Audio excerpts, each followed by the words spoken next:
di luar Ini sepengetahuan kami berempat. dia.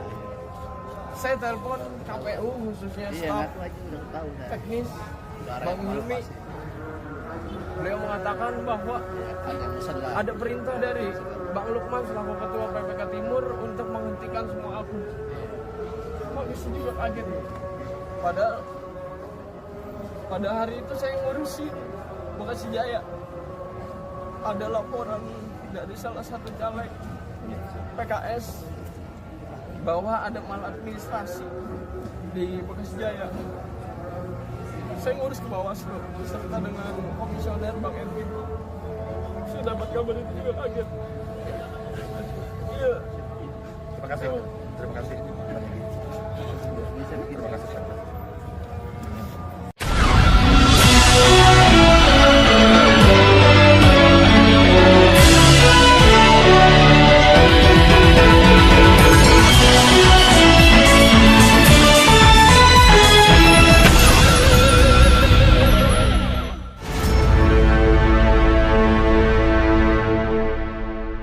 Assalamualaikum warahmatullahi wabarakatuh. Saya Hirs Bunarif dari Forum News Network. Sepandai-pandainya orang menyimpan dan menutupi bangkai karena bau busuknya mulai terendus, bahkan sudah mulai menyebar kemana-mana, ya akhirnya terbongkar juga. Begitu juga dengan kecurangan para penyelenggara pemilu 2024. Ini karena pemilu 2024 ini kan dinilai sebagai pemilu terburuk sepanjang sejarah pemilu Indonesia. Jadi walaupun di antara sekian banyak perilaku culas dan busuk para penyelenggara pemilu, namun tetap saja ada yang jujur dan akhirnya membongkar fakta dan kecurangan yang dilakukan oleh para penyelenggara pemilu. Ini rekan-rekan mereka sendiri. Jadi kalau seperti filmnya Skandal Watergate ini semacam deep truth gitu ya.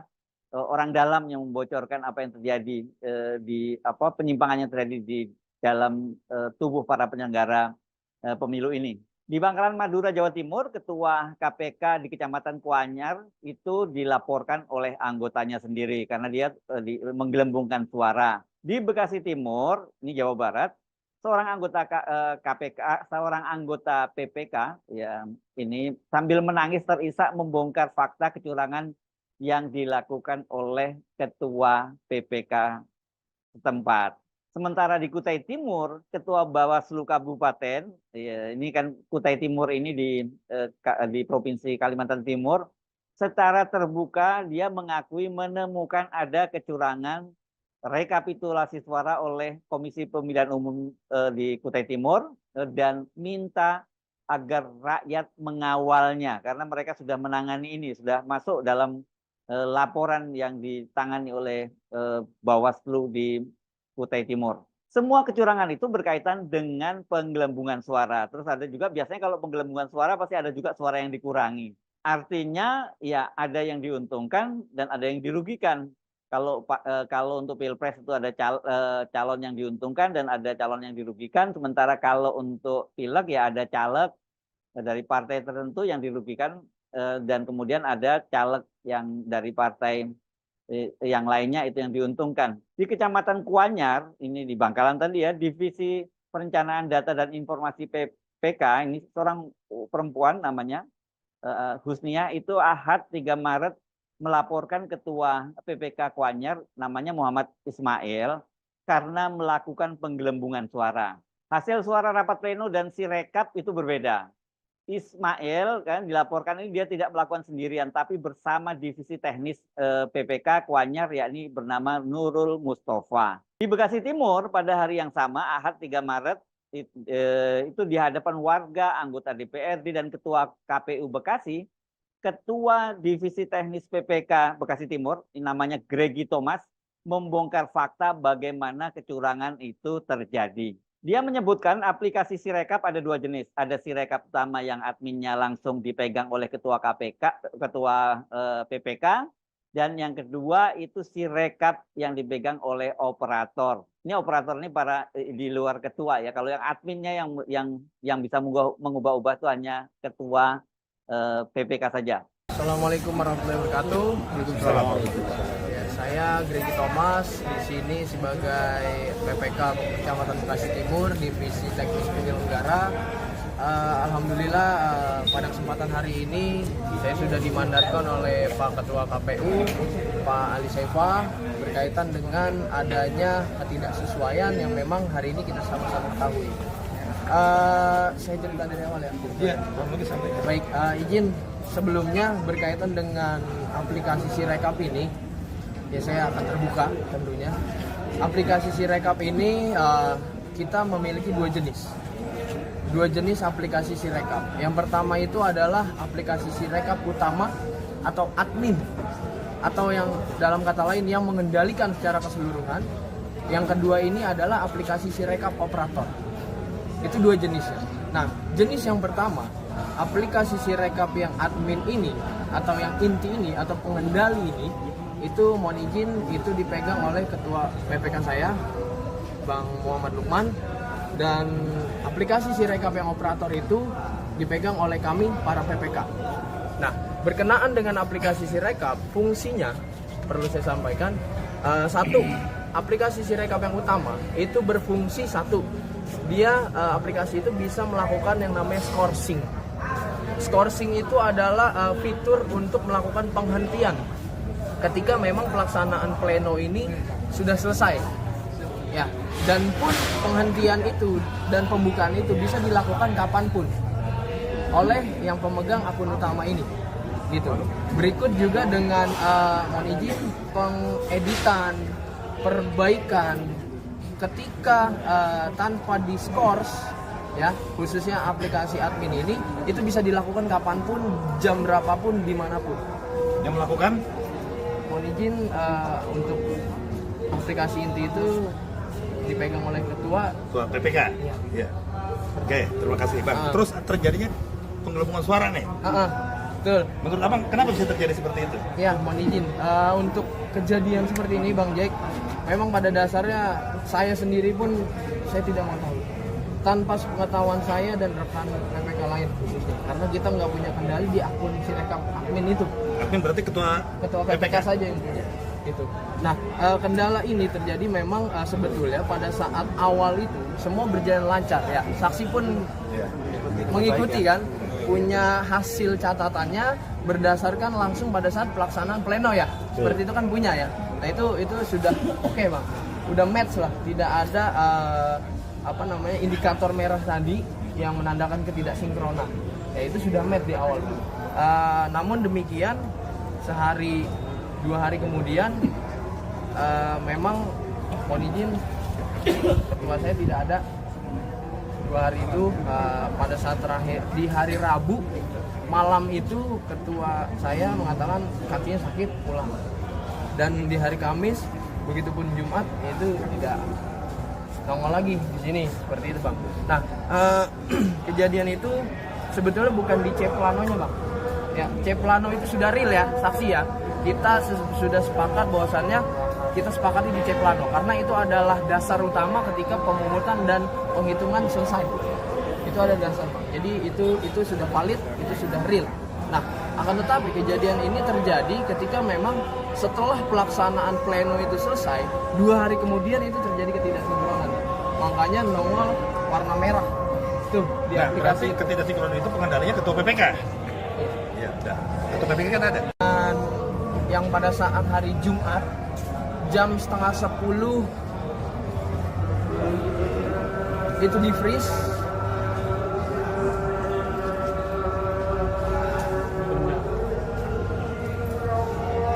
Itu di luar sepengetahuan kami berempat. Saya telepon KPU khususnya staf teknis Bang Hilmi. Beliau mengatakan bahwa ada perintah dari Bang Lukman selaku Ketua PPK Timur untuk menghentikan semua akun. Kok bisa juga kaget?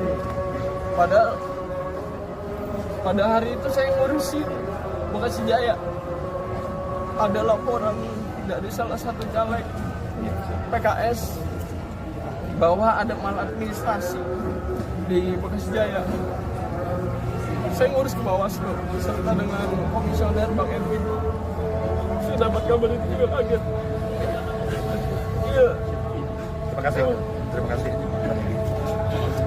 Terima kasih. Dari dua kasus tadi, kita mendapat pengakuan langsung dari orang dalam PPK bahwa ketua PPK lah yang jadi operator kecurangan tingkat kecamatan. Saya kira ini kalau dari dua kasus ini saja kita bisa melihat ini sebagai sebuah modus. Memang paling rawan itu rekapitulasi itu di tingkat kecamatan. Kalau nggak dikawal habis, ya wah ini berbahaya banget ya. Biasa berantakan suaranya ya. Yang menang bisa dikalahkan, yang kalah bisa dimenangkan. Nah, kasus yang berbeda ini terjadi di Kutai Timur Kaltim dan sudah terjadi kalau tidak salah hari Jumat kemarin ini ya. Ini Kutim ini seharusnya ini adalah kabupaten yang kaya ya karena banyak tambang besar. Tapi ya seperti biasa yang kaya adalah pemilik tambang, yang biasa itu adalah para pengusaha besar yang tinggalnya di Jakarta dan dia punya kedekatan dengan penguasa gitu. Sementara rakyatnya tetap saja miskin. Nah, yang menarik di sini itu yang membongkar kecurangan itu adalah ketua Bawaslu-nya namanya Pak Aswadi ya. Dan dia mengaku mendapat laporan dari seorang caleg, ini caleg dari Nasdem gitu yang suaranya dicurangi. Masih terkait dengan semangat kawan-kawan. Yang pertama, yang kedua, kami telah berdiskusi panjang dengan teman-teman dari Ketua Panitia Pelaksana Kegiatan Aksi pada hari ini yang menyampaikan beberapa tuntutan ataupun penyampaian-penyampaian terkait dengan rekapitulasi yang ada di Kecamatan Sangatta Utara. Baik, pada prinsipnya kami akan sampaikan yang pertama, teman-teman dari Partai Nasdem telah mengajukan kepada kami Bawaslu Kabupaten Kutai Timur terkait dengan dugaan pelanggaran dan itu telah kami registrasi. Artinya dari kacamata Bawaslu Kabupaten Kutai Timur itu telah memenuhi syarat formil materi sehingga kami registrasi di persoalan. Yang kedua, kenapa kemudian kami lambat bergabung dengan kawan-kawan? Karena memang kami sementara rapat bersama tim Gakumdu, bersama teman-teman kepolisian dengan kejaksaan untuk membahas laporan teman-teman dari Nasdem. Yang ketiga, ini persoalan hukumnya sudah selesai, artinya proses laporan itu sudah berjalan. Yang ketiga, kami juga ingin sampaikan kepada semua kawan-kawan yang ada di sini. Kami tadi pagi telah menyampaikan saran perbaikan kepada KPU Kabupaten Kutai Timur terkait dengan TPS mana yang kemudian dicurigai ada perbedaan selisih antara rekapan Panwas, antara rekapan PPK dengan yang rekapan yang selama kita laksanakan di rapat pleno. Hasil pencermatan kami itu juga telah kami sampaikan ke KPU tadi pagi. Kita menunggu proses langkah-langkah itu karena memang peran Bawaslu sampai di situ Pak Ketua terkait untuk menyampaikan saran perbaikan kepada KPU. Jadi kami tadi pagi sudah menyampaikan bandel yang luar biasa tebal terkait dengan hasil pencermatan kami di proses Sangatta Utara.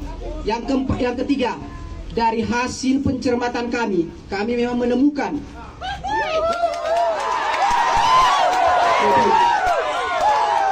hasil pencermatan kami di Bawaslu Kabupaten Kutai Timur, kami memang menemukan adanya perbedaan.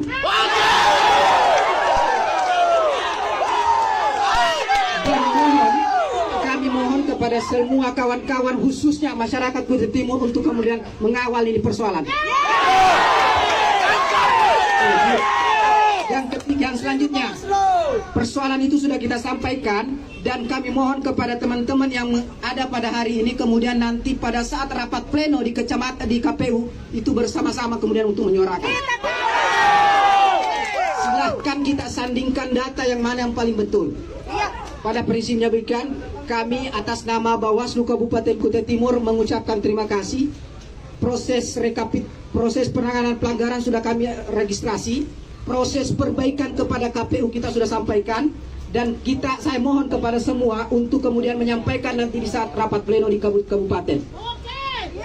3 kasus tadi ya, itu saya kira sudah bisa kita duga ini merupakan fenomena gunung es kecurangan pada pemilu 2024 yang melibatkan langsung para penyelenggara pemilu, maksud saya mulai dari level paling bawah ini kecamatan dan kemudian sampai level nasional. Kalau yang contoh yang tadi itu terjadi di level kecamatan dan kabupaten.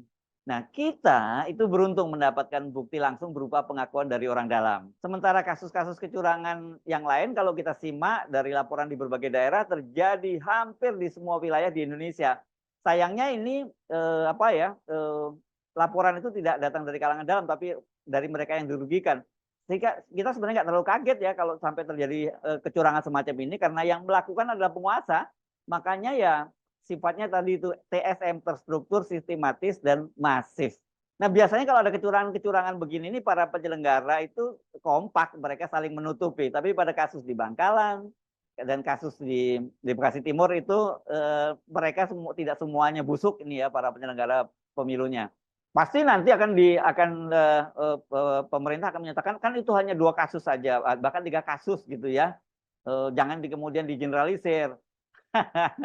Justru dari 3 kasus itulah kita bisa mendapat gambaran karena setidaknya itu ada bukti-buktinya dan sesungguhnya 3 kasus tadi itu juga bisa menjadi pintu masuk untuk membongkar kecurangan yang terjadi di seluruh Indonesia. Siapa yang membongkarnya? Petugas pengawas pemilu seperti yang di Kalimantan Timur atau aparat penegak hukum. Jangan harap itu terjadi karena mereka ini kan bagian dari kekuasaan. Kalau ada terjadi di Kutai Timur itu saya kira anomali saja ya. Saya bukan berarti kemudian menganggap semua petugas, aparat penegak hukum, bahkan kemudian penyelenggara pemilu itu busuk semua. Saya yakin masih dan percaya memang masih ada orang baik di tengah berbagai kebusukan itu. Banyak, tapi masalahnya kan banyak di antara mereka yang tidak berani berbicara. Jadi harapan kita ya tinggal pada pansus angket yang bisa membongkarnya. Kita berharap besok ya Selasa 5 Maret ketika masa persidangan perdana DPR periode 2024 itu dibuka, itu hak angket itu bisa langsung digulirkan. Dan kemudian setelah bergulir disetujui oleh sidang paripurna DPR. Dengan begitu semua kecurangan dimulai dari hulunya itu bisa dibongkar. Kan jelas ini Cicero menyatakan seorang filsuf Romawi memberikan semacam idiom yang sangat jelas bahwa ikan busuk itu mulai dari kepala. Agar jangan membuat semuanya jadi busuk, ya kepalanya yang harus segera diamputasi, dipotong. Saya Hersbun Arif dari Forum News Network. Sampai jumpa lagi. Wassalamualaikum warahmatullahi wabarakatuh.